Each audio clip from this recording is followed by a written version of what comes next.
All right, welcome back. My name's Jay, My name is Nicole. and this is our weekly podcast. This is our weekly Wildly Painful podcast. Wildly Painful podcast. Episode number 7 now. Yeah, this is episode 7. So we've demonstrated a fair bit of consistency. Yeah. Here. Yes, we have. Which I'm both surprised and not surprised by. I don't know. Yeah, that's a good way to put it. Yeah. We didn't have mics, and then we tried mics, and then we axed the mics. Yeah. We used to pick topics, and then we've been not picking topics. Yeah. We've it's been a good little twisty turny thing. Yeah, it's been fun. I've been enjoying it. Yeah. It gets our brains, our creative juices flowing. Yeah. Yeah, absolutely. The other big news on the podcast is that Jay Bartlett went bouldering yesterday. Yes, I did, and I had a lot of fun, and I wasn't sure how I was going to like it, but I really did like it a lot, and I keep thinking about it, and I'll probably go shopping for some climbing shoes and everything and all that, so it's very exciting. Yeah, that's awesome. Yeah. It was cool to see you engaging with it at such a level that you were thinking about it after so much, and that you were, whenever somebody would do one, you'd watch how they do it. Yeah, because it's fascinating how just how different bodies interpret the possibilities, and then it's just interesting to see different people do the same thing, or like do the same route, but attack it differently, Yeah, absolutely. But I'm really hoping this could be like a hobby that like sticks. I'm like, I really want it to, like, you know what I mean? Because sometimes I'll get really gung-ho about something, and then it like, after a few weeks, it's died down, or there's something, I don't know, but I don't know, but yeah. But I signed up for the membership last night too. You became a member last night? Holy fuck! Good for you! Welcome! Welcome to the SVP. Yeah, damn, that's dedicated. That's, at least you're committed. $100 worth, you're committed. Yes, yeah, exactly. I'm like, well, I'm just gonna do it. Because I think that was part of my thought process too, is like, okay, well, I want to use my excitement to kind of lock myself in a little bit here, so I was like, I'm just gonna go for it, and yeah, I just signed up. I'm so happy for you. Yeah, I think I totally feel you on the burst of excitement and then the dying off. This is totally common. Yeah, for me too. I'm still learning how, but I mean, what a great step. You're like, here's my money. Yeah. So now I'm gonna go shopping. You're gonna go shopping for shoes or whatever. So. Yeah. I just want it to. I don't know. It just seems like such a fun, but like, and rewarding, like, type of hobby that would also be obviously good for my fitness, which I clearly need. And I hate fitness stuff. Like, I hate fitness. I just do. I don't like to sweat, whatever. But like, it's so engaging, and like you were saying when you were looking it up, it was like, there's problem solving, and it's like different ways of like looking at something, and so it's like hitting multiple areas at once. It feels like it's more than just doing something that's fitness related. Absolutely. So. Yeah. Good. Yeah. That's awesome. Yeah, I definitely feel that it's multifaceted.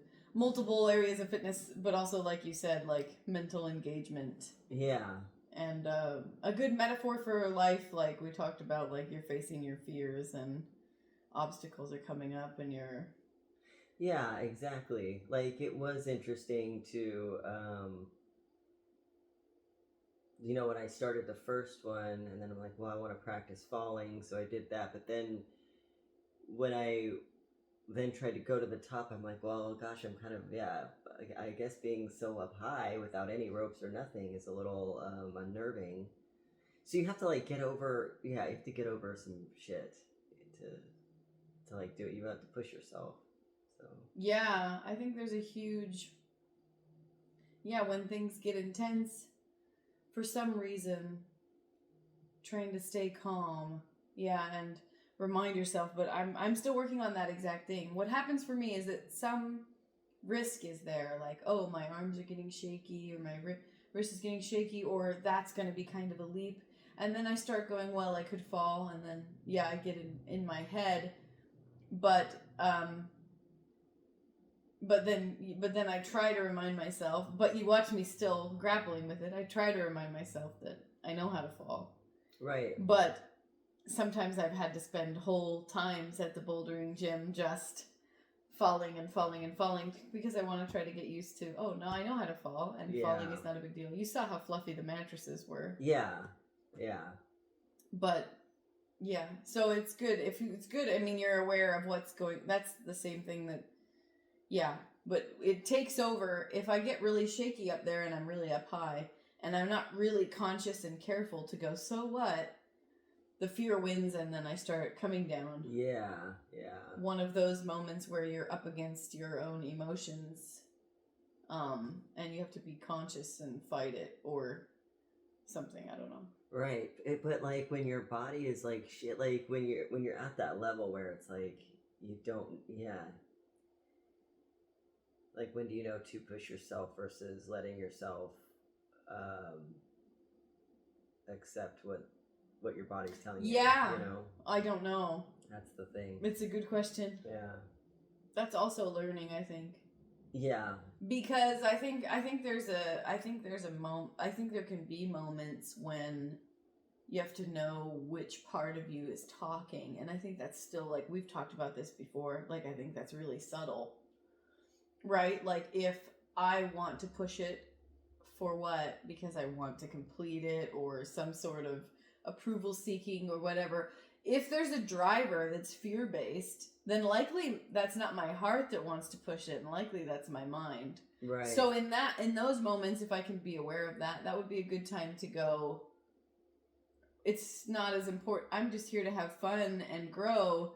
But then if your heart is like feeling brave or whatever, and it's your mind that's scared of the fear, then those might be good moments to hold it. But I mean, maybe checking your motivation and checking the driver. Yeah. Like, oh, this person's watching, I want to do a good job. Yeah. Not a great motivator, but like, and maybe, I don't know, maybe it is a good, I don't know. Yeah, if it feels feary, I don't know, I'm trying to figure it out right now live with you. Yeah. If it feels like fear is the motivator to keep going, then I want to stop. I want to only do stuff. Like if I'm pushing myself because I want some result or something, like approval or something, when really my heart has not been in it or joyful. Oh, I see what you're saying. Then I've maybe gone too far, or I'm pushing myself past joy and into like ego. Yeah. Does that make sense? Yeah, that makes sense. And then if the mind is like, no, I don't want to, but the body is like maybe ready to go, and the heart is ready to go, but you're just grappling with fear in the mind, I think those are times to push it. That's what I'm trying. What do you think? Well,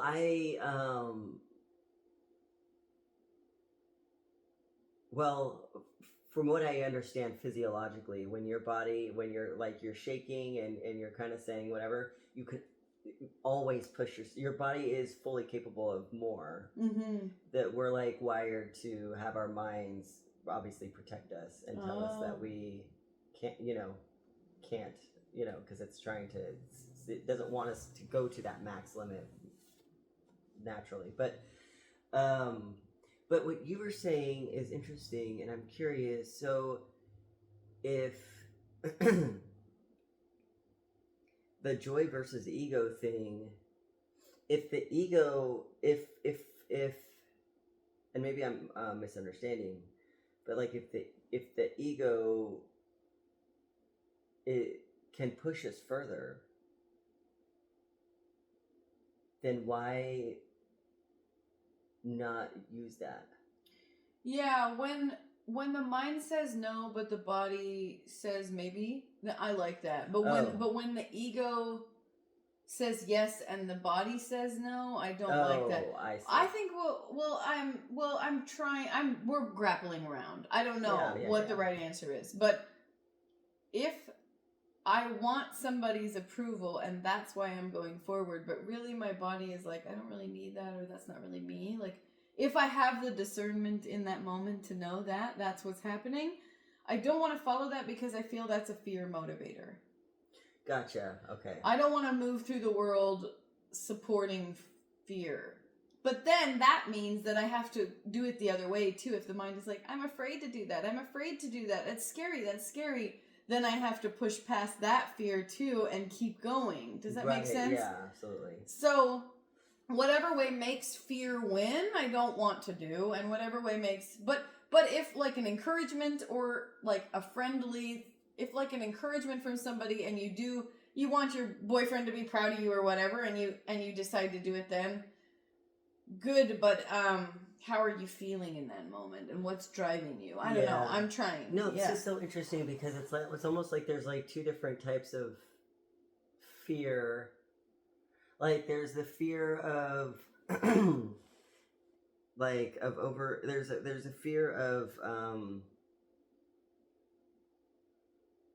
being like, there's a fear that can motivate you, and then there's a fear that can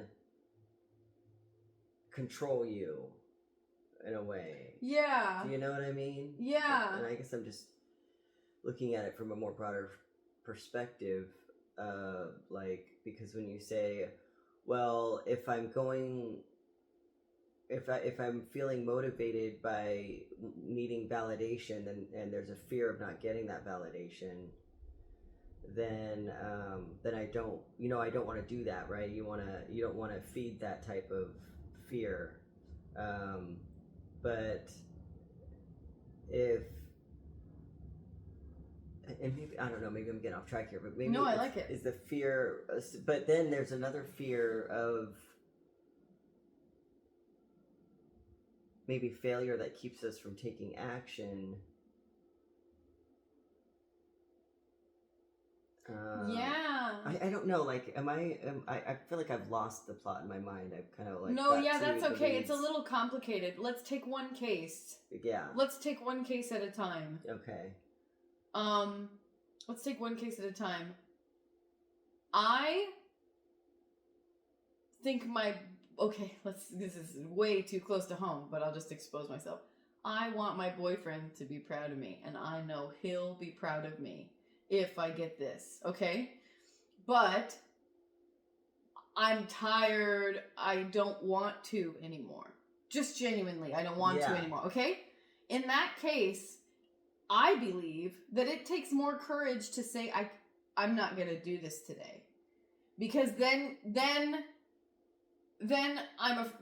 my biggest fear in that moment is not getting the approval, not getting somebody to be proud of me. That my driving fact, I'm afraid that if I don't get that, I won't be loved. In those moments, in a micro environment, getting to the top would actually be, well, good, now I got the approval that I wanted. Does that make sense? Yes. So if I've set up a really simple case where the goal and my driving factor and my intention is to secure approval from a guy, and I do the thing that in my mind is against that approval and go, I just don't want to. Right, like honoring yourself over that, right? Yes, choosing yourself over fear of disconnection or whatever. Yeah. Then the braver action is to demonstrate self-care and demonstrate no and say, I just can't do this, I don't want to, and that, what I'm saying. Yeah. So that would be what I'm saying about the ego driving me, because I believe that's ego and like fear motivators are so close to me. They're two halves of the same coin. There's ego trying to protect you, and then there's a fear signal, and then you follow that fear signal to follow the ego. So that would be one case. The second case is I really want to do that. but I'm afraid of falling. I'm in reasonably okay health or feelings in my body, but I'm afraid of falling. That's an entirely different thing now, because your fear is trying to stop you, like you were trying, I think you were getting at. Yes. This fear is trying to keep you from action. This fear is trying to keep you from action, because actually that thing's biggest fear is, or maybe even, oh, or we could do it based on people again to make it a little clearer. If he sees me climb, then he will see that I'm not a good climber. He might see me fall. He might see me do it imperfectly. I'll be exposed. It'll be vulnerable. In those moments, like we've talked about before, that fear is trying to protect you by keeping you from exposing yourself. Right. Right? Yes. But the proper thing to do is, if you're aware that that's all of the drivers, and I think, again, these things are subtle. You have to be really aware of yourself and everything, and honest with yourself, because so in those moments the biggest fear is being exposed. Or you could say the biggest fear, in the other example I was trying to give before I talked about that one, the biggest fear is falling or getting hurt, physically hurt. Yeah. But I feel sometimes those are less common because we're so driven by other people and approval. I don't know. Anyway. Yeah. So anyway, those fears are trying to keep you from action, but what? You know how to fall. You're in reasonably good health. You have the right equipment. You're not burnt out yet. And this is appropriate for my difficulty or whatever. We have to do it quaking with fear, because in that case, the protective mechanisms have gone into overdrive and they're not helping us anymore. Yeah. So these are the two things that I'm trying to make a distinction of, and it's really easy to mix them up, and it's really easy and convenient sometimes to listen to the limiting one, like, all the time, or Right. listen to the force it through one sometimes. But anyway, my goal is to be aware of fear and not feed fear, because when you feed it, it gets stronger the next time. Yes, exactly. If I were to do that, push that for my boyfriend's approval, then next time, because now you've told the mind, oh, I do need that fear there. That is a threat. Thank you for telling me that. Next time, remind me, and I'll do it again like that. Yeah. But then if we don't take action when the thing is trying to limit us from action, we've then said, oh, thank you, I needed that. It matched reality, and I need you to tell me not to do it next time, just like that, like reinforced. Yes. So anyway, that was a battly attempt. What do you think? Yeah. Those are my two things. Now I should let you talk, Yes, because okay, I thank you for those examples, because I think at the end of the day, like, the common or the through line of it is that we should follow that which is going to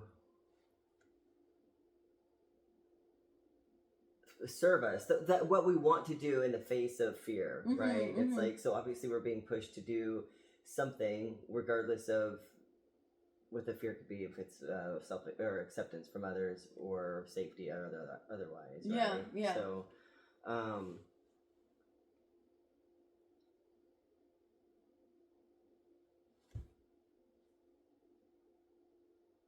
yeah. Yeah, tell me more. What's going on in there? I don't know, my mind went blank. That's okay. Yeah, my mind went blank about what I was trying to say, because I feel like there's like different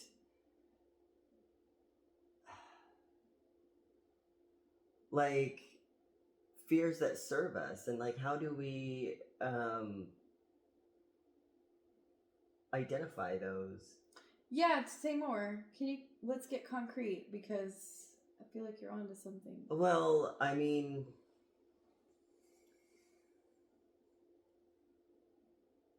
I don't know. Okay, but the first thing that just came to my mind, which is not something that I think about very often at all. It just it's the only thing I can think of right now. But like, for example, years ago, I had started a new relationship, and I was going to move there, and I had a bunch of fears around it, you know, but I was telling myself that, oh, I must be the fear of the unknown. Like I'm kind of moving, not interstate, but like across California, you know, and I was having all this anxiety, and I'm like, but this is what I want to do. So like, but then I'm kind of like going off track. Well, I love it. Okay, but then I go, and it ends up being the worst.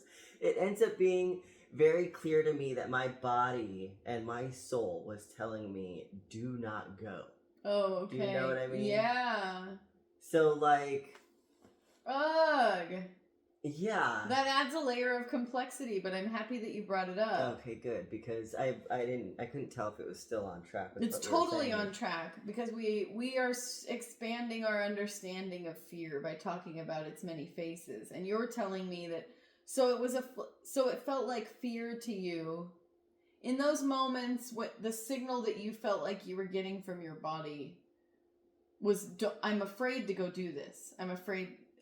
Yeah, I was thinking that I must be coming up.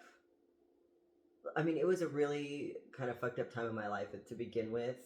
I was, you know, sleeping on my friend's couch. I had no job. I was trying to fucking sell weed. It was like, it was a very trying time. And I had like almost nothing to lose in a way, but also a lot to lose because, you know, it's costly to make that type of a move. And I mean, I was kind of homeless. I didn't even know where I was going to stay. Anyway, but I thought, but I'm thinking, oh, but this is for love, you know what I mean? Like, and if it's for love, then, and this is what I want, and this is what my heart wants, then I must be just up against fear that the world is telling me I should be fearful of, you know, doing such a thing because, you know, it's unpractical or something, you know, but I'm like, but this is what, you know, what I thought I wanted. So that was my interpretation of it. But the thing is before I was set to leave, like I had like my first panic attack, and actually the anxiety was kind of a mainstay for the weeks leading up to it. You know, it was like I could, like in a retrospect, I know that my body was telling me don't go. Huh. You know, like it was telling me that this is something to I don't want to say be fearful of, but to not to like it just felt like I was trying to be told, and I was just over. I was saying I was overlooking it. I was So you were you were having a bunch of fears in your body. They felt like visceral fears, even panic attacks. Yeah. So you had like anxiety and a panic attack even before you went. And at the time, your interpretation was, but I'm doing it for love, and like any fear that I'm having is just what the world has told me I should be afraid of these things. Yeah. The world is trying to keep me from it. You thought the fear is conditioning from the world that's trying to be a barrier between me and love, and I'm gonna go and win. Yeah, exactly. Okay, and then when you went, and then when I went, it was bad. It was bad. Yeah. It was very bad. So you are like, I should have listened to that signal. Yeah, but it took me a while to kind of think back to it and be like, oh God, I really felt like I kind of knew on some certain level that I shouldn't have gone, you know? But with that said, I mean, that was an experience and it was a part of my life. And would I choose to erase that part of my life? I mean, now I'm getting really off track. So because it's like, I don't know. Is it something that ultimately served? I don't know I don't know. It kind of, it fucked me up. But like, also, who would I be without that? And I will never know that. It's part of my story. So it's like, it's kind of weird to think, well, if I didn't do that, what would my life have been like? And I wouldn't be in Washington, you know. Only reason I moved to Washington was to get away from that situation. This was like me trying to like restart my life, just out of desperation. And I like being here. I don't know. So anyway, So that fear, you're saying that fear might have been a good signal, like a helpful signal. That anxiety yes. and that panic attack might have been providing really good information to you. Yeah, I feel like maybe I should have paused for a little bit and been like I know if the red flags were already there, you know what I mean? And I think I should have taken a pause to understand maybe where the fear was coming from, as opposed to just bulldozing through it with this assumption that I'm doing the right thing. So, yeah. Wow.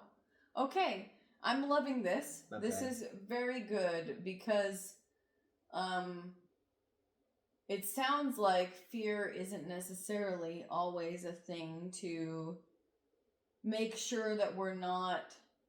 Fear is a signal. Yeah. And then I guess it's up to our minds then to decide if that signal is worth listening to or not. Because it sounds like in that situation it was. It sounds like maybe if I'm approval seeking and I'm afraid of losing approval, it sounds like that's a signal, but that it might not help me and serve me. It sounds also like if I'm afraid of falling or being exposed, these are signals. Don't know if they're useful signals. But it sounds like if you're going to make like a giant move with somebody whose relationship feels unsteady or whatever, and you're getting a bunch of fear, that's a signal, and that maybe it was maybe it was a useful signal. One that should have been heeded instead of overcome. Yeah, oh, I love that. But I don't know. With that said, I don't know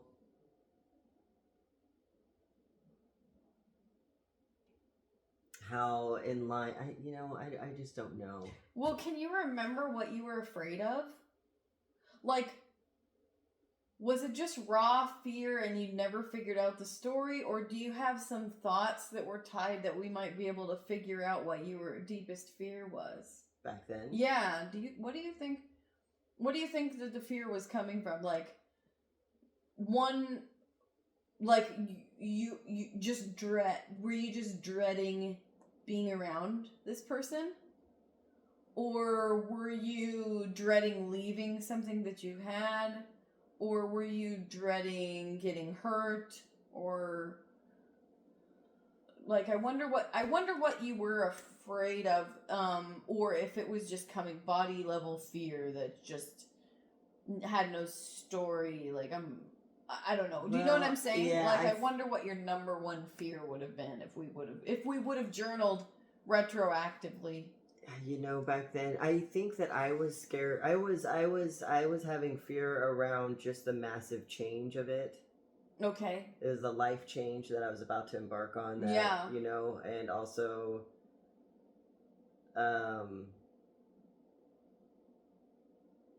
there were a lot of unknowns. I didn't have a job. I didn't know what I was going to do. I couldn't stay with her because she had roommates, and so I still didn't even know where I was gonna stay. I ended up sleeping in my car, Oh. Sounds terrible. Well, some of the nights I was able to spend some time like with her in her place, but I don't know. It was so natural fear from the lizard brain of any life change is totally gonna happen. Any life change that someone's gonna do is gonna. Yeah, but also the visceral, the like panic. I don't know.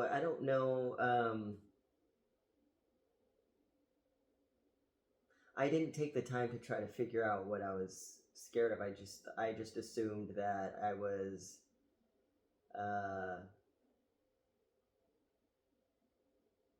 just going through a natural thing of going through change or doing something that maybe I shouldn't be doing, or is not smart. Yeah, of course. Cool. Yeah. Yeah, I know you never figured it out. I'm just going back and seeing if you can remember and if we can figure it out now. But Yeah. that was still better. That was still a lot more that could have been there. Yeah, the fear of the life change that you're embarking on. It's a huge change. Yeah. And the uncertainty of it all. Yeah. Absolutely. Yeah. Yeah, so I don't know. I'm happy that we're expanding our understanding of fear because that was a good signal. Yeah. Because I mean, now that you mentioned it, I'm glad that you mentioned it because we have like in general there's this thing where we feel like we need to be nice, and this is preyed upon by like bad people, and people that are afraid to be rude might accidentally get into a situation that puts them in danger. Yeah. You know what I mean? Yeah. Like this is what, like, I guess Ted Bundy preyed upon, is like nice people trying to help other people, Yeah. So in those moments, fear of not being seen as nice or fear of not doing the right thing might be conflicting with another signal they might be getting, like, hey, danger. Oh, right. Which we gotta listen to. Somehow when we hear danger in our bodies, we gotta somehow listen to it. Right. So that's a good. So you were getting the, like, maybe just danger, fucking danger. Yeah, I was getting the danger signal. And so there must be fear, body intuition fear that's like a really useful signal, and then there must also be fear that can limit you, and then there must also be fear generated from ego. There must be all three things. Yeah. Do you think? Yeah, absolutely. You think so? I think so, and I think, okay, so how would you identify, like, how could I have done it differently? I guess, should I just have, probably thought more about it, or like I don't know if my brain, like is it just taking a pause and trying to understand what your brain is telling you versus what your body's telling you versus, like, how... If you had the same situation, how would you do it differently? How would you know how to handle it today? Yeah. Like, how would we know the different fear signals to... Yeah. How would we know one fear from the other? Yeah, like if I was in a situation right now, and it was a similar situation, and I was having those fears or anxiety or whatever. How would you know which kind of fear it was? Yeah. Would it be just... Well, I don't know. I feel like now, if it happened, I'd probably... I don't know. I mean, I guess it comes down to discernment somehow, that we just have to learn to exercise and learn about ourselves. I don't know. What do you think? I mean, it's a beautiful question, because I would love to have this level of discernment, because right now is when I'm learning all these different things about fear, because we're talking about it and fleshing it out, because verbal language is helping us get more specific on something that I'm just learning this now. So how would we have that discernment in the future? For me, it would be maybe getting to talk about it, like maybe talking about it on the Wildly Painful podcast, and then getting down to what the actual fear is.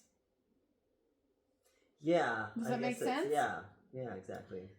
Trying to figure out what you're actually afraid of real time, and using your language and feeling like you have a safe space to do that. Because if you're afraid to, if there's also a space where you want someone to see you a certain way, then that's not a safe space to flesh out what you're, you know what I'm saying?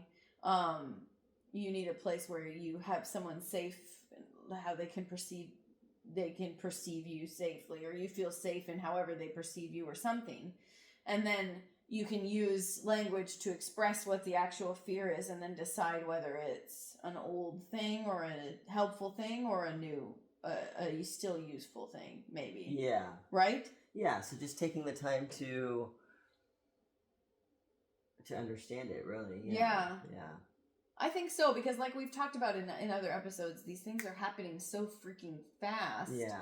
Or they're keeping us, like, it sounds like you were anxious for weeks. Like, you probably didn't have much access to your freaking reasoning because you were probably so stressed out about it. But if you had decided, I need to push past this fear. Yeah. You probably just made a plan and wouldn't have had...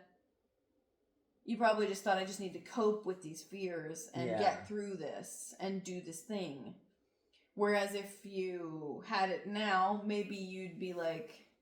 Hopefully you'd feel safe enough to find some way to journal about it or talk about it, or somebody to talk to about it with, and then get to the thing. Yeah, I think now, because that was a very long time. Like now, I would definitely take more time with it and sit with it and probably not try to ignore it, But at the time, I was like, well, I was very like follow your heart type thing, and it's like, if this is what I want, then obviously this is what I should have. Yeah. And so it's interesting because when we're talking about like the climbing thing, it's like you have fear of not getting validation, but you don't want to climb. Or continue, so you want to follow what you want, and then same in the other scenario, it's you're following what you want, and then it's like in my situation back then, I was following what I thought I wanted. So it's like sometimes like our wants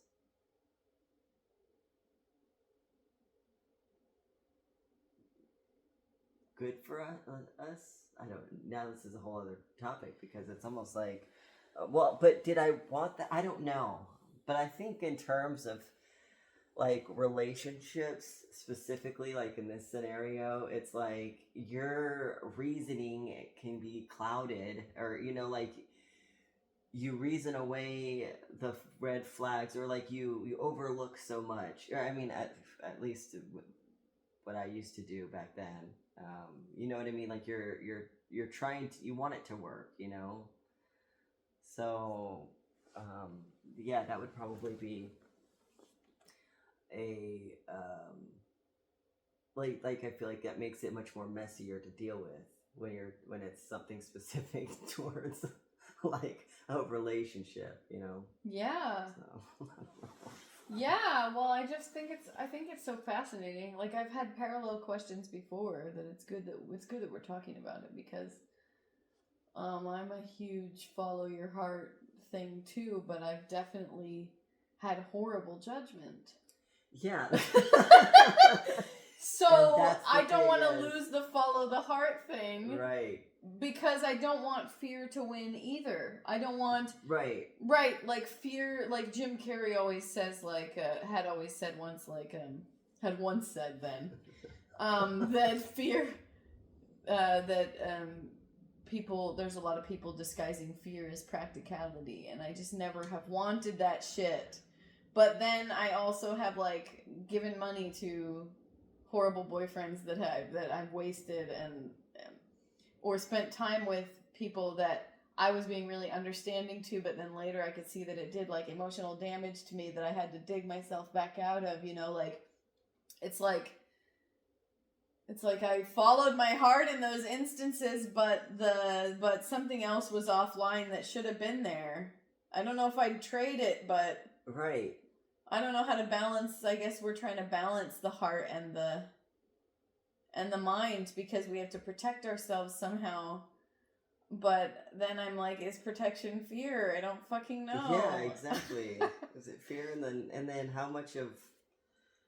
I mean, I don't know. I guess following your heart, it's like, this kind of goes back to what I was saying before, is like, if we, like, there's no experience is lost. We don't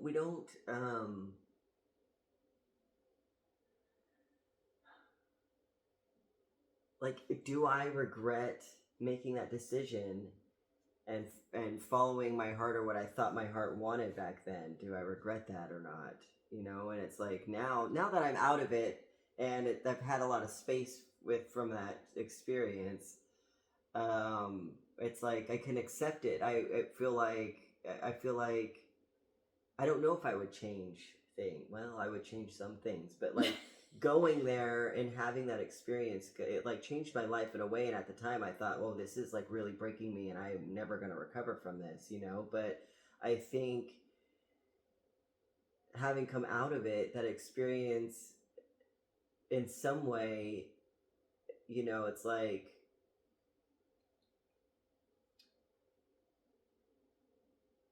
I've learned enough from it that I don't regret the experience, you know? Nice. So do we ever not want to follow our hearts if even if it turns out to be a shitty outcome, that over time it's still adding to you, right? Sure. So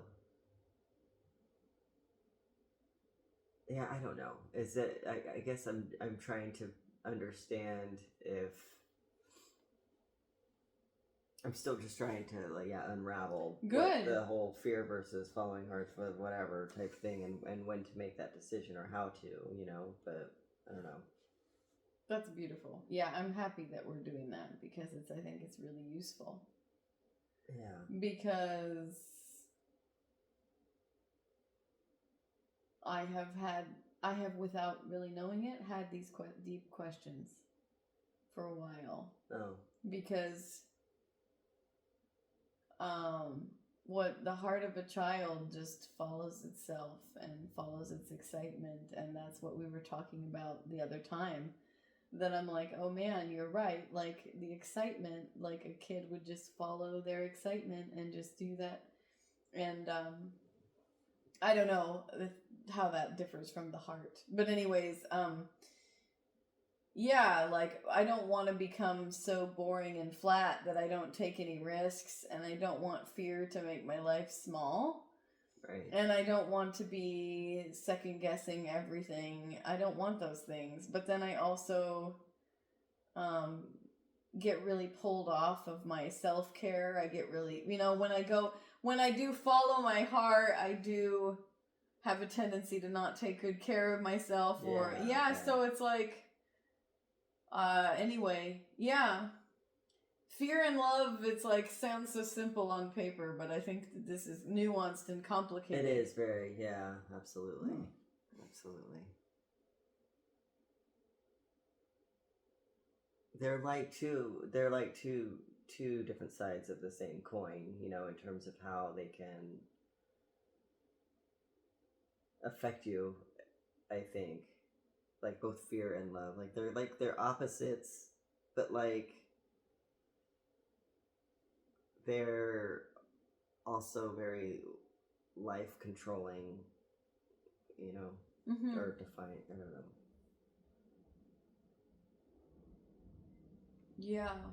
Like fear can be like so limiting, and then love can like open you up to the point of almost losing yourself in a way. You know? Yeah, freaking beautiful.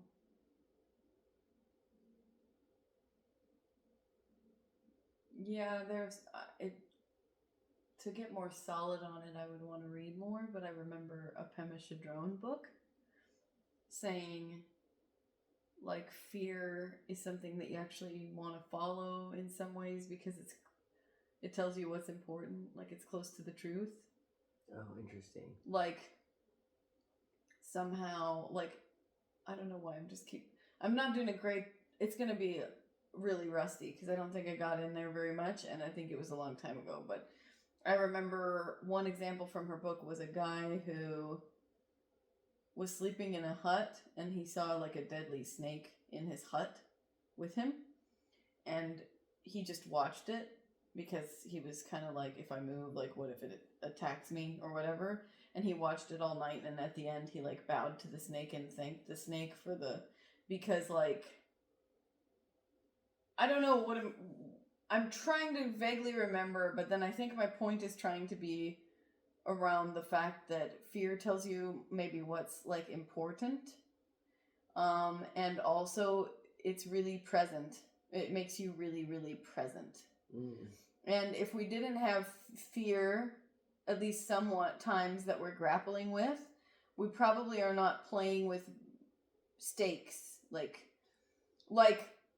I noticed that since Akshay is such a caliber above the men that I've been dating before, that I realized that I was settling and there was more comfort in that.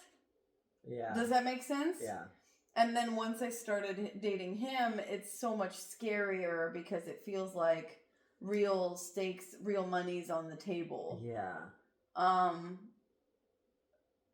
So I guess it's much more terrifying now, but it tells me that that's more important. Does that make sense? Yeah. So what my point was trying to be was like, yeah, I'm always talking about, you're making me helping me rethink, because I'm always talking about fear as something to be overcome, but fear might be also a really nice pointer to important things or engagement or meaning. Yes. Yeah, it's kind of, when you really dig into it, it's got so many different ways of being like perceived and engaged with, and it's almost purposeful. It is purposeful, but like it's like the same thing as, like, I think I was saying last time or something about how finding your purpose is like, what do they say? Oh, your purpose is on the other side of fear. Like you want to look at that which you are afraid of, or that which gives you fear, and then going through that is or overcoming that or whatever is kind of where you find yourself in a way. I think. Yeah, nice. But yeah, nice. Yeah. Yeah, meaningful stuff is on the other side of it. Yeah.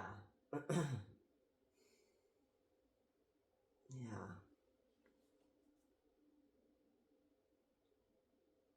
Boy, this is weird too, because now I feel like it's so multifaceted that it's just gonna make... I don't want to be in my head either. I know. With every little decision. Which kind of fear is this? I know. But I wonder if we can take some lesson forward, like fear...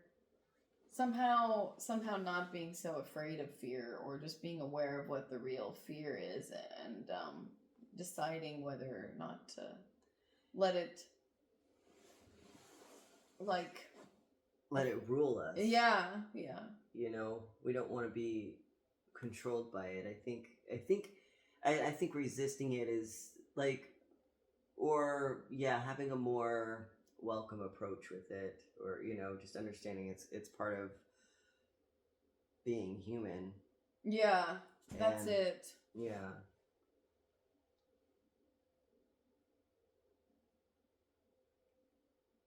And if our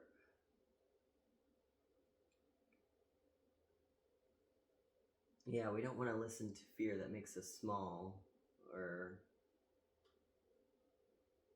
I don't know. It's so nuanced. It's kind of hard to like just kind of have like a takeaway that's compiled into a sentence or something. Right. I feel the same way, because some of the examples that we've had are conflicting. Yeah. So there must be some situations in which some of them apply, and other situations in which the other ones apply. Yeah. Yeah, this is really kind of complicated. It is complicated. But I think at the end, just being aware. I think awareness, but I think you're right that not being afraid of it, the welcoming of it, and it's like, oh, okay, fear's here. That's like getting more comfortable with that experience could be really helpful, because then we could maybe think when we're afraid, and then we could maybe discern what the real fear is and whether or not to listen to it. Because sometimes like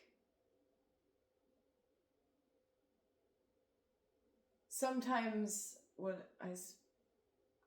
sometimes doing the action completely erases the fear. Have you ever had that? Yeah. Like, sometimes if you're afraid of something and you just take the action, the feeling completely vanishes. Not that you want to be hoping for that necessarily, or having that as your driver, trying to get out of fear. But sometimes if you make the right decision and sit through something and take the action anyway, I feel that even just completely erases it, and then it's helping rewire your. Yeah, it takes its power away. Yeah. You know. Mm-hmm. But that's the thing about it is like I feel like it like controls us in ways like we don't necessarily can identify. Like sometimes I think there are mindsets that are fear based, but it's not easy to identify it as such just because we've accepted that, or you know, we've been accepting it as the way things work for so long, you know, and then it's like it's less visible or less obvious, you know, because when we say the word fear, in my mind, like to me it seems like it's such a palpable, obvious emotion. I'm thinking of like shaking in my boot, you know, like being afraid, but like it can be so subtle, you know. It's like thinking that, you know, my job is going away because of AI. That's fear based. That's a fear that's being fed by fear, you know. But I'm not sitting, you know. And there's like different. There's like, and it shows up in so many different ways of our lives and the way we look at the world. I think, and I just was pulling that example because I remember we were talking about that the last time or whatever. Yeah, absolutely. Yeah. Yeah, I think it's totally right. I think it's all over the place, governing so many things in our respective lives and in systems and in cultures. I think there's fear all over the place, and to really be able to see it for what it is having a acute eye, I think. Yeah, it's like it's hard to like to identify that kind of stuff, but it's like I think it's a healthy thing, you know, when we're saying stuff to ourselves about why we want to do something, or why we shouldn't do something we want to do, or whenever we're feeling like something is not available to us. I think it's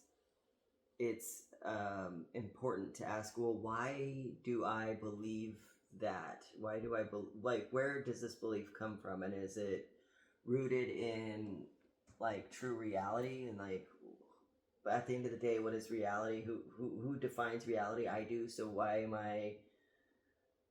I choosing a reality in which what I want is not available to me? You know, like there's, you know, that whole thing. So I think like it would be useful for us to like, you know, look at things a little bit more microscopically when we have the bandwidth for that. Absolutely. We're coming back again over and over again to being really aware and then really fleshing it out.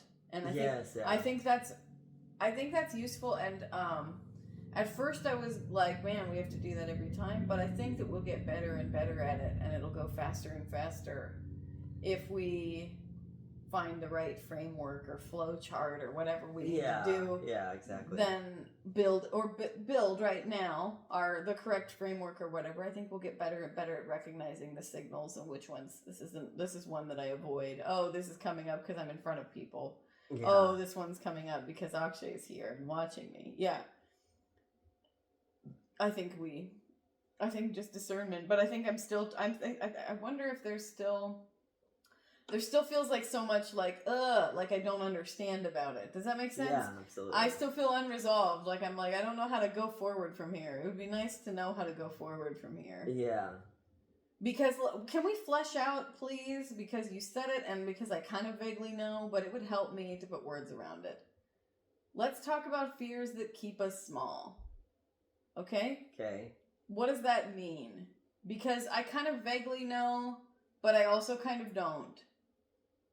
And I think that if that were, yeah, if I could see those for what they were, that would be helpful for me. Do you know what a fear that keeps you small is? Because I've heard people use it, and I also have probably tried to use it myself, but I don't.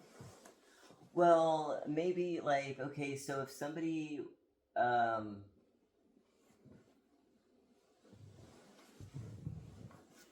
let's say somebody has a, like someone wants to be a really great piano player. Oh, terrific example. You know what I mean? Yes. And maybe, maybe you want to go and play at the avenues, but you don't know how to ask, or you think that because you're not professional or that you don't have any experience, they're not going to want you. Like that's a fear-based. That's a fear that's keeping you small. It's a belief that what you want is not available to you because somehow you are not big enough. You know, so it's almost like I'm just kind of winging it because it's a good question that you asked, and so I think it's something that keeps you from exploring the things that you really feel called to do or wanted to do. Things that would empower you and make you more expressive in the world, but having a fear that maybe you won't be well received, or that you're not good enough, or you don't have the right experience, or you're gonna look funny, or whatever. Yeah. That type of thing. Yeah. Okay, that Does makes that sense. make sense? Yeah. So then that's something that I accidentally do all the time. So then we should just assume that whatever we want, we can have it. Yeah, I feel like. Which is what a kid would assume, and that's probably why they go and get it. That's why they get, they are served. Yes. On a platter. Yes. Here you go. Did you want that? Oh. Exactly. No, okay, yeah. Yeah, exactly. Like I think that it would just be like, if there's anything, like if there's anything that you want to do and you find yourself talking yourself out of it, just say why am I talking myself out of it? Oh, because they're gonna want somebody with more experience, and I've never done this before. Well, first of all, you don't know that. Why are you assigning that belief to them already? What are you? Why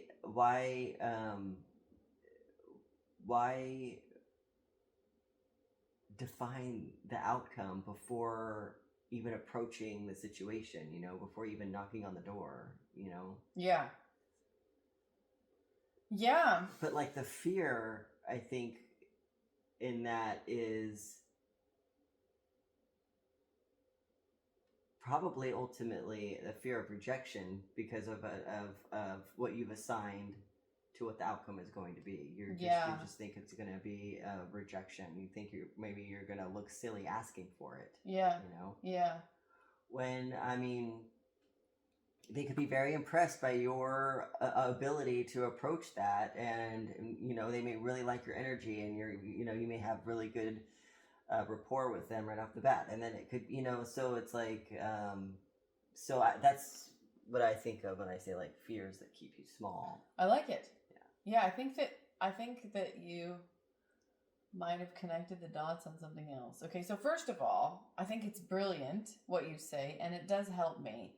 I should just then assume that anything that I kind of feel called to do, I can take steps in that direction and do it, and that I naturally could. And that the talking myself out of it, that's a perfect example and a perfect way to describe it, because that's probably I've spent so much of my life doing that.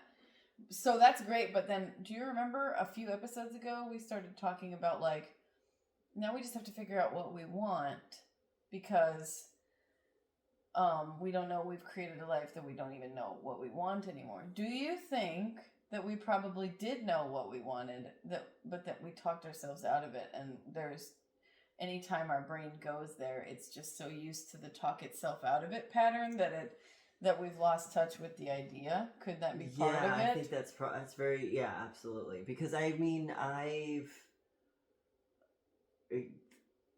yeah, there's got to be like some sort of mental block now of just accessing that, because it's been sectioned off into like this dark place that doesn't, it's like now in the basement that is never seen because we've talked ourselves out of it, of thinking that it was available to us to begin with. Yeah. Yeah, absolutely. And I think this is also connecting a dot for me personally, is why I think I'm so bored sometimes. Because if you have all the things that you truly want, but then you accidentally block them off for yourself, and you're left with things that you don't truly want, well, then that shit's boring as fuck. Yeah. Because nothing's at stake, so there's no... It's almost like... Right. There's no fear around them, so yes. There's no engagement. I don't know. Yeah, I don't know. Exactly. It's like we've wanted to eliminate the fear instead of facing it, and we did it to the degree that we've eliminated our wants. Is that where that makes sense? Like, it's like, yeah, it makes sense, Jay. Just let me have an emotional fucking meltdown. So we took away fear, and then we lost everything else. But that's so the cost of avoiding fear, god damn it, is basically our lives, you know what I mean? Wow, so we can't have meaningful lives without learning to grapple with and face fear. And if we get in the habit of avoiding them, we lose ourselves. Yeah. I think that, yes, exactly. So fuck. And I'm an avoidant person. Yeah, same. And I suppress my shit. I've done this. Yeah. I've done this that you've described. I've done this. Yeah, me too. We're there right now. Yeah.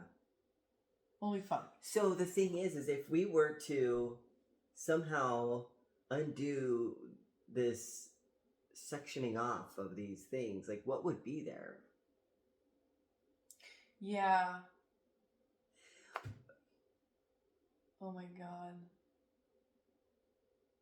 Yeah, I'm realizing, like, do you ever get stuck like this? But then do you ever build an alter ego that tries to help you but then overdoes it? Okay.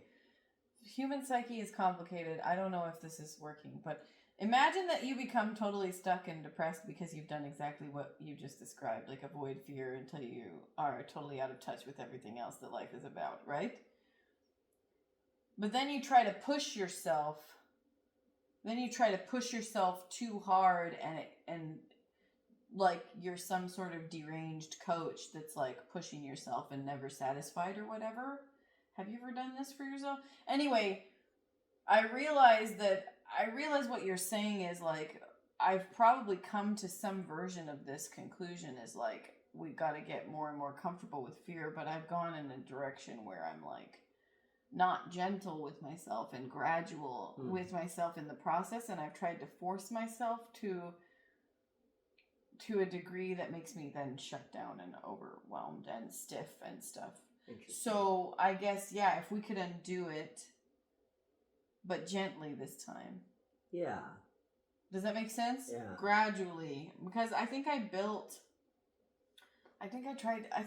do you ever, I don't know, do you ever try to push yourself, but like, it doesn't land well, it's not gentle, it doesn't like meet you where you're at, it's not like what you need, but because you're trying to help yourself. Have you ever, I know this is kind of mental gymnastics, but I guess people can twist themselves into all sorts of knots like I've done. But anyway, do you ever have an experience like this where you're trying to like, but then you go too far to an extreme where then you don't have any joy in it anymore? Well, I understand what you're saying. Okay. I do understand what you're saying. The thing is I very, very rarely push myself. Like, I don't, well, I guess sometimes I do, but maybe not to that degree, or I don't know. But I totally understand what you're saying, and it makes sense. So we just have to lean into it. We have to lean into it and go face our fears, but then we have to be reasonable and. Well, I'm trying to think like, okay, well, what, like, what were my fears anyway? Like I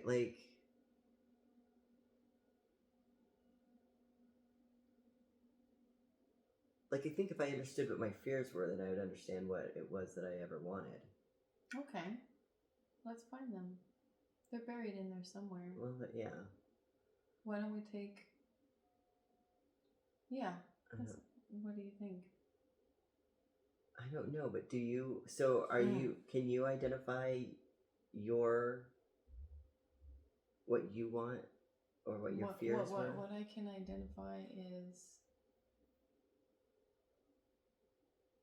Yeah, I mean... Yeah, go ahead. Well, we kind of talked about this last time, I think, right? When I was saying I wanted to be a writer, and then you were saying, being a piano player. Mm-hmm. So, like, those are wants that we've wanted. Yeah, we found some of them. Yeah. Yeah. Yeah. And I think we're moving in those directions gradually, are we? Yeah, you are. Oh.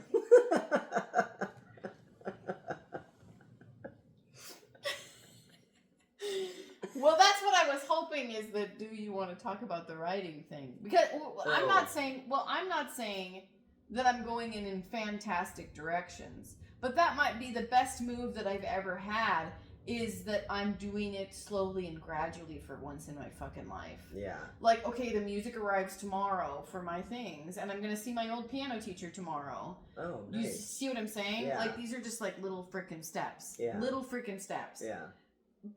And I have the piano now, but it's not like I'm practicing every day. In fact, I'm still sort of stuck on where to start, but I think that talking to her and getting the music will get... Yeah, things rolling. Right, and then the climbing is another outlet where I'm working on bodily awareness and I'm facing fears in that avenue, but I'm doing it slowly and gradually and stuff like that. So I'm not saying that I'm like, look, I'm facing my things. It's just that I'm maybe in a more balanced way going forward with it. I'm going forward in a more balanced way, but I still will need accountability, and I can't even tell you the difference between going forward in a balanced way and just avoiding or getting stuck or stopping. So I'm not going, hey, look, I'm doing it. You seem to give me more credit than I give myself, which is very kind of you, but So baby steps are happening, and time is getting used more and more wisely and stuff at this phase in my life. Just hard-earned wisdom and burnout talking. Anyway, but is there one that you feel you want and haven't moved on? Is writing a thing like that? Is painting a thing like that? Is anything, or are you moving forward in meaningful ways in your life? I mean, I see that you are. From the outside, it looks like you're doing a lot of cool stuff, and it directly or indirectly serves it. But I'm asking you because are you actively, you think, avoiding something or wanting to dig one of these out? I mean, I don't know. I just don't. The thing is like writing, for example, is like. Here's the thing. So I used to go to the library to write because I felt like, okay, it takes me out of my house. I'm not going to get distracted here. I'm in a different environment where I know that's what my purpose is while I'm there. Great. So I can like focus on it, Yeah. And it worked really well. I mean, it worked well. I wrote a lot while I was doing that. And I guess I could start that up again. But I guess I struggle with motivation, and I kind of feel, because what I was writing was like a memoir type thing. Nice. Where I'm just like trying to write about, I guess, my life, but like my experiences of, my struggles with feeling like belonging in this world, like trying to fucking figure this place out. Type thing. Yeah. And then it just started feeling like it was a self-serving type of thing, and then like it kind of felt, I don't know, I just lost my connection to the purpose of that, And I was thinking, well, I wanted my motivator of it was, to leave it for my family. Like I'm thinking of like my dad, like I was telling you about, like I was trying to kind of connect with him about my channeling and stuff, and he's not really that, you know, and I'm like, I don't think he just knows that part of me, you know. So I was just thinking like I wanted to get like to record that aspect of my life, but other like just provide more depth of me to him or my family, you know, or something to happen to me, whatever. But God, that's a really tough project to work on, because it's like, it's kind of like, it was, at first I was like, gosh, this is kind of therapeutic, but then it's like,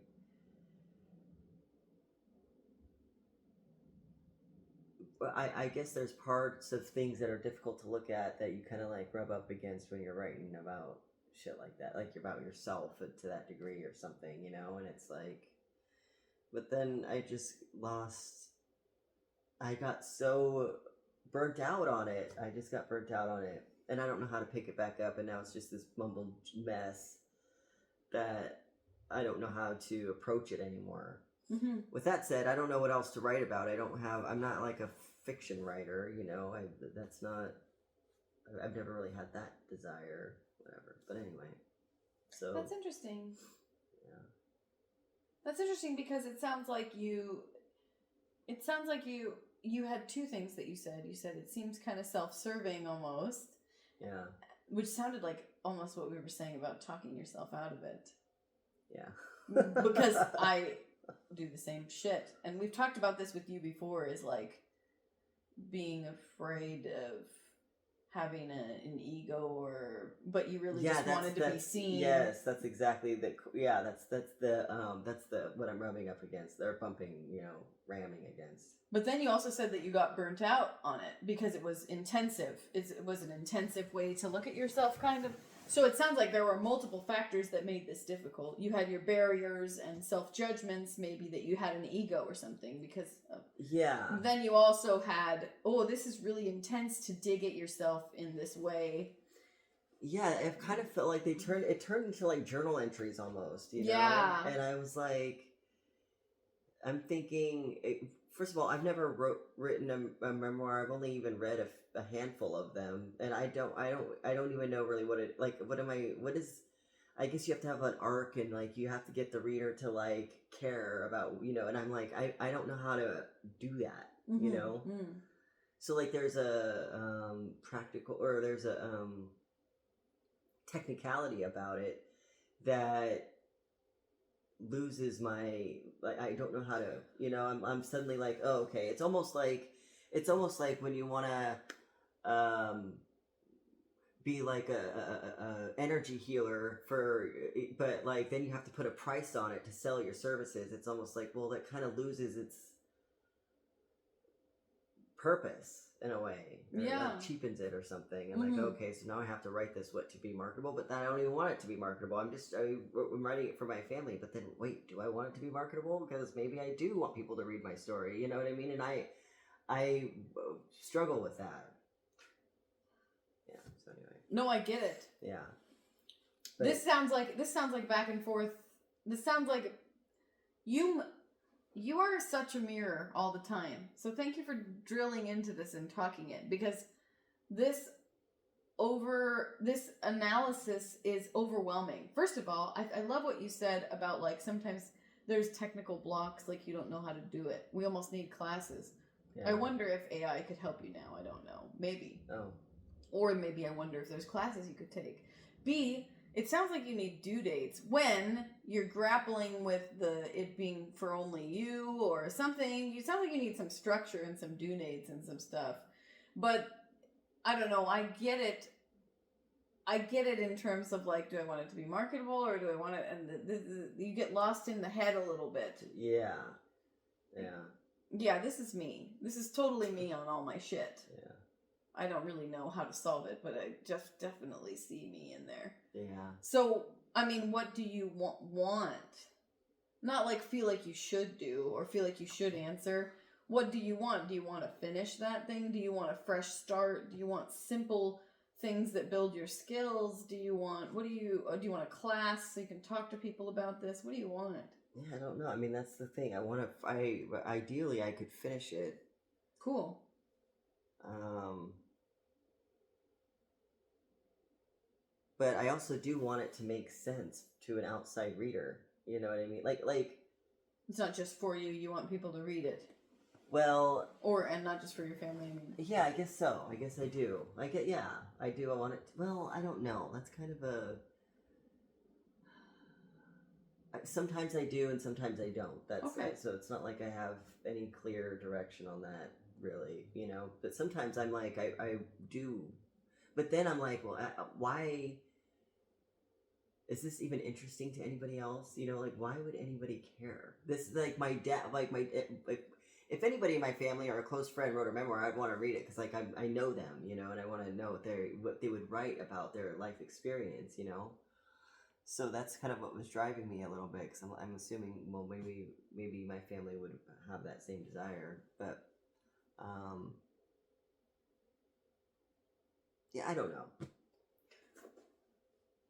And the thing is with writing, I find that I express myself the best through writing. I feel good when I write. I feel like when I'm in the zone and I'm writing, like, I just feel so connected. So it's like, this is kind of less about this project, this memoir project, and more about finding a way that I can write more without, I don't know, being stuck on one thing, or, you know, whatever. I don't know. So Yeah, like practice getting into that state of connectedness and flow and write for the yeah. sake of writing without the structure, maybe, Yeah. or a goal or due date. Yeah, in a way. Yeah, in a way. But the due date and the goal thing is a very valid thing. I work best when I have something I've got coming up, you know. So I don't know. But It's interesting. yeah. Thanks for letting us poke around. Yeah, yeah, it's fine. Yeah, now that you showed me the, like, talk yourself out of it thing, I can see it in you sometimes. But then I don't know if that's you're just trying to find the right container for yourself. Yeah. It's like, it's both, but I do talk myself out of it. I do yeah. My fear based thing with that is, like, you know, like, is it going to be good enough? Is it something anybody's going to want to read? Am I being egotistical writing about myself, which is really weird to sit there and just write about yourself with the intent of, like, putting it into, like, a book or something, you know? Is it? For me, it is. It feels very weird. I don't think so. Okay. I mean, well, I would push back on that judgment of it. Okay. I don't think it's weird at all. I don't know. Who the fuck? I mean, everybody does that shit. Yeah. Okay. I don't know. I'm just challenging that, because I think you remember your tendency to not want to have an ego. Yeah. It almost sounds like that a flavor of that creeping up. It is. Because people do that shit all the time. I don't know. Is that true? Yeah, I guess so. But I guess I still grapple with that, and, like, the act of doing it feels very it feels weird. Mm-hmm. And maybe it's not technically weird or perceived as weird. I'd read the fuck out of stuff about you. You would? Yeah, of course I would. Oh. Yeah, of course I would. Okay. And then, yeah, I don't know what the thing is that pulls people in or whatever. It doesn't matter, but I just wonder if it would be different. I just wonder how much difference it would make. You can first write it for yourself. No, I mean, we don't have to solve this. What I would love for you is to set it up in such a way that the constraints and expectations are in such a way that you're so fucking excited to write again. Yeah, I know. Like, oh, that is a topic that I want, that's a structure that I want, or a lack of structure that I want. I want to do it in the mornings. Oh, I want a journal. Like, I would love to find it and set it up so that you were jazzed Yeah. to get going. Yeah. Well, I feel kind of jazzed now just talking about this. Sweet. So this is good. Maybe we unblocked some shit. Yeah. Just by talking about it. Yeah. You want to write? Again, you mean? Yeah. That's awesome. Yeah. That's awesome. I feel like I could get back into it. Like, yeah. We poked around and we did. We just, unblocked I think some shit. maybe just like bouncing it off somebody else's brain is like was helpful. So yeah. thank you for that. Yeah, sure. No, thanks for like opening yourself up to it. I was poking around and Yeah. I hope it didn't feel too invasive. No, it's good. I'm not like, I'm not like necessarily, it would be good to get, I would love to get the Bashar stuff you were talking about where it was like, how can I get back to excited about doing it? Yeah.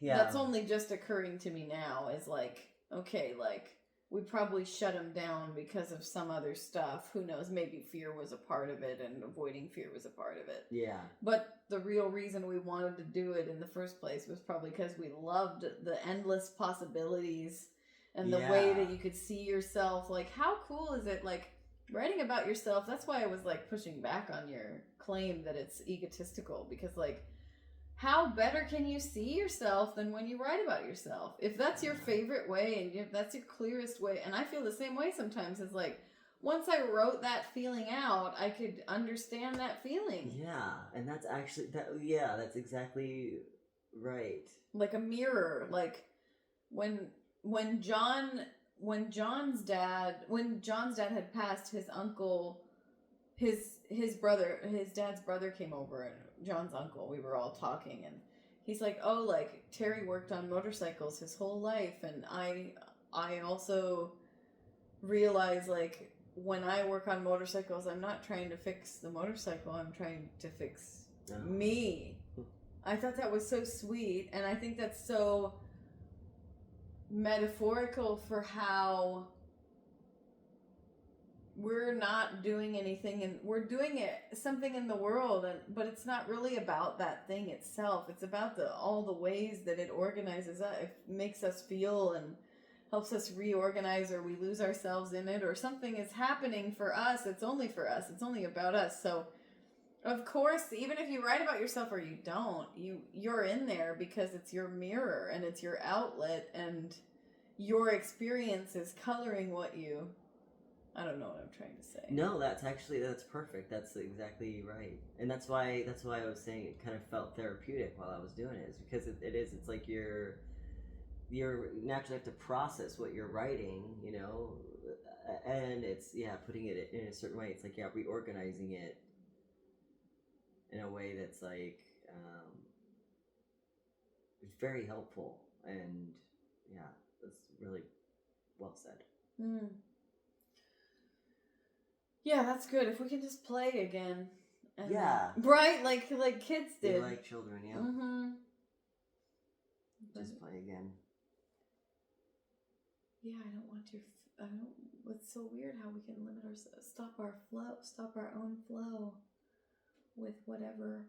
Like, I have this tendency to, like, get excited about something, and then I tend to be like, well, if I'm going to do it, I have to do it in this particular way. And it'll be like a really perfectionistic way that, like, totally sucks the joy out of it. Yeah. Do you know what I'm saying? Absolutely. Does that ever happen to you? Yeah. Yeah, perfectionism is one of my main blockers, you know? It's like, it's hard to get started on something when you want it to be perfect. But, like, it's like, I don't know. Everything can be perfect if you say it is, you know? Mm-hmm. So, but I get what you mean, yeah. Like, you kind of like, it's like we overdefine how things should happen, when really, like, the experience, the value of the experience is, you know, all the unknowns coming in, or, like, you know, unexpectedness, stuff that happens, you know? Yeah. It's kind of like what makes things cool. Yeah.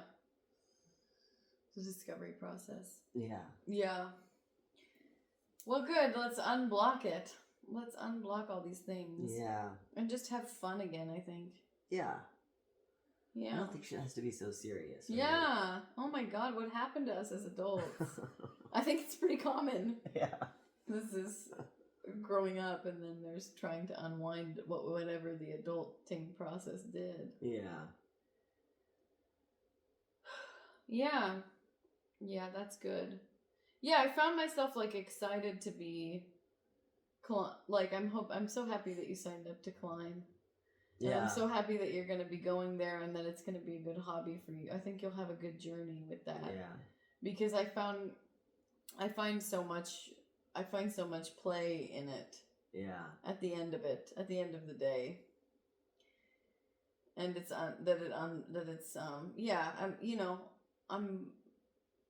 I'm enjoying my time for myself, and I'm enjoying climbing, and I'm enjoying getting in better physical shape. I don't know how this related, but I think it's like I'm happy that one's going well.